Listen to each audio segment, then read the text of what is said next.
নাহিদ ইসলাম বলেছিল যাদের হাতে ৭১-এর দায় আছে তাদের সাথে আমরা জোট করব না। জামায়াত জোটে গিয়ে এনসিপি তার রাজনৈতিক সতীত্ব হারিয়েছে, এমনকি স্বাধীনতা, সার্বভৌমত্ব ও মানচিত্রের বিপক্ষে অবস্থান নিয়েছে বলে মন্তব্য করেছেন বিএনপির নেতা রাশেদ খান। নিজের ভেরিফাইড ফেসবুক আইডির এক পোস্টে তিনি এই মন্তব্য করেন। এর আগে গাঁজা সেবন না করলে নাসিরউদ্দিন পাটোয়ারি হওয়া যায় না, এমন একটি মন্তব্য করেও সামাজিক যোগাযোগ মাধ্যমে বেশ আলোচনার সৃষ্টি করেছেন তিনি।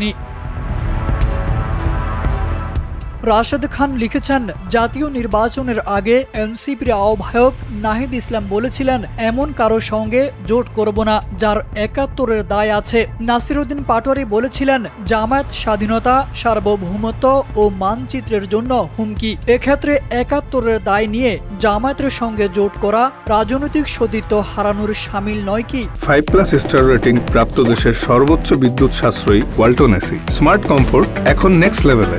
এনসিপি রাষ্ট্র সংস্কার আন্দোলন নেতাদের সঙ্গে নির্মম প্রতারণা করেছে জানিয়ে তিনি লেখেন, রাষ্ট্র সংস্কার আন্দোলনের সভাপতি অ্যাডভোকেট হাসনাত কায়ুম তার একটি সাক্ষাৎকারে বলেছিলেন এনসিপি জানে না তারা জাতির কত বড় ক্ষতি করেছে, জাতির আকাঙ্ক্ষার সঙ্গে কত বড় প্রতারণা ও বেইমানি করেছে। এনসিপি যে এই প্রতারণা করবে এটা জানতেন বলেও জানান রাশেদ খান।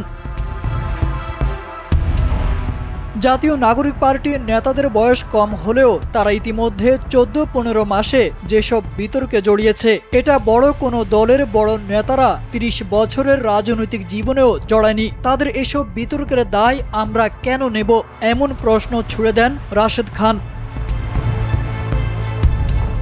ডক্টর মোহাম্মদ ইউনূস 18 মাস সময় নিয়েছে এনসিপি নামক দল গঠনের জন্য জানিয়ে রাশেদ খান লেখেন, এই দেশে গণ অভ্যুত্থানের পরে অন্তর্বর্তী সরকারের সময়ে যে কাঙ্ক্ষিত পরিবর্তন হলো না, এর দায় এনসিপি এড়াতে পারে না। এক্ষেত্রে ভবিষ্যতে এনসিপির প্রধান হিসেবে ডক্টর মোহাম্মদ ইউনূসকে দেখলেও আমি অবাক হব না। বিএনপির এই নেতা দাবি করেন আওয়ামী লীগের 16 বছরের পাশাপাশি অন্তর্বর্তীকালীন সরকারের 18 মাসেরও বিচার বিভাগীয় তদন্ত হওয়া দরকার। তারেক আজিজ খান, এনপিবি।